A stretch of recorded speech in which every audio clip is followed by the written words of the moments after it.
My lovelies, are you ready for a sweet treat? Today, I'm sharing this recipe with you. It's for a cranberry and pecan loaf. We're gonna make the kitchen smell amazing today. Come in. Our first step to this sweet treat is toasting some chopped coconut.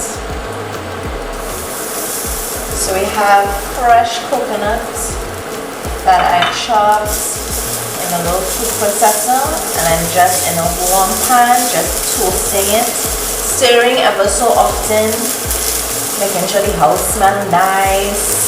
So you're only toasting this for a couple minutes. This is going to bring out the flavor in the coconut and add another dimensional flavor to our loaf. So we're going to toast this until it's gently brown, is what I like to call it, which is just like really light brown. So we're going to toast this and then get back to making our loaf. If only you could smell the kitchen with that toasted coconut. Oh my goodness. Excitement in the kitchen already. So now we have the rest of our ingredients for our pecan cranberry loaf. We're going to go in with some margarine and shortening. I'm using a fork here just to run the flour all through the butter. Mix it up. Of course, my margarine and shortening was both room temperature, so it makes it easy to work with. And you know, as I make this, while I didn't have this as a child, I remember that my grandmother used to make all of my school snacks for me.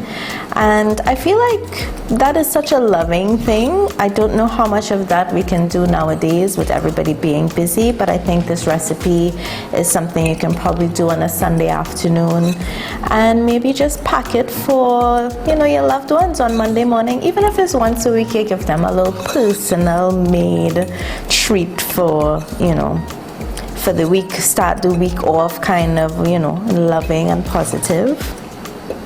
Maybe if you like your co-workers, you can also make some for them. So we're just gonna go in with the rest of dry. So I have yeast, cinnamon, nutmeg, all the good spices, a little baking powder, cranberries.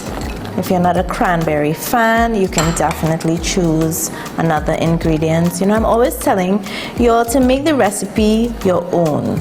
You know, change up things a little bit, try something.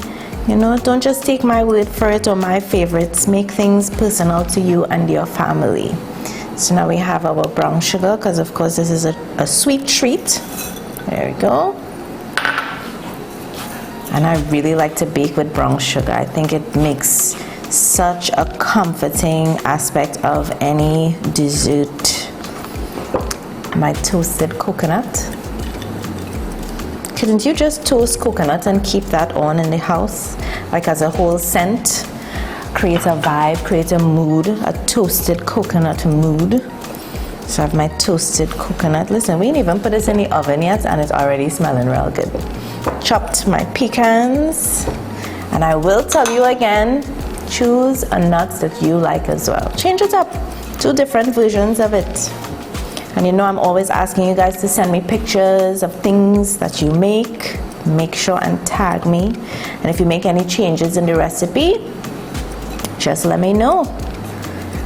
Share things with me, guys. So now here I have some warm coconut milk that I'm gonna add a little at a time and mix into my nice dough. And we're looking for a very sticky dough here. So a little at a time to make sure that coconut flavor goes through the entire set of dry ingredients. We're coming along nicely. So I am going to mix this up nice and even, and we're gonna get our greased pan and bake it up. We're on the home stretch to our sweet treat. So here I have my greased baking dish. Of course, we're using the grease magic, as I call it, which is equal parts margarine and shortening. So we're all greased up here. I'm going to pour this in to my dish. There we go. Oh, I didn't mix it as well as I thought. So There we go. Pour it in nice and even. And this is a very sticky dough, so you do not want to get your hands in there per se. All right, so we get everything in. Oops, I am a little messy today. Maybe I need to go to the beach and relax for a little bit. So I'm going to spread it evenly. There we go. Now me personally, I like a little rough on the top, so I just like to bring this up like this. Make it a little rough. I think it adds a nice little dimension. And here I have some more chopped pecan nuts. I'm going to coat. And this, you can be generous, you can be a little stingy, it's totally up to you. Here we go. So we're full of nuts at the top. And then I like to put a little granulated sugar.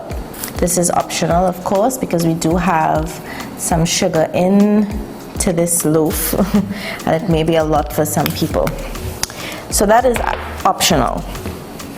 This, guys, is our loaf, and with this recipe you can have a little snack a couple times for the week. Share the love. So we're gonna bake this up, come back and have a slice. My kettle is on because this is the perfect loaf for a nice cup of tea in the afternoon. Let's slice in. Nice and crusty on the outside, soft on the inside. I see in everything. Little bits of coconut, little bits of pecans, my cranberries are there. Smells amazing.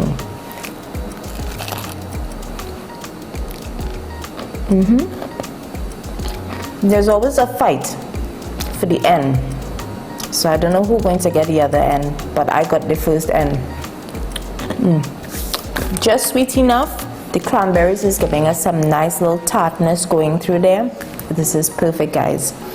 My lovelies, baking with you is always so much fun. Thank you so much for keeping me company in the kitchen today. Subscribe to the channel for more fun recipes. Look out for our website. And of course, for other fun food stuff, follow me on Instagram, Trini, Food Designer Arlene. Bye.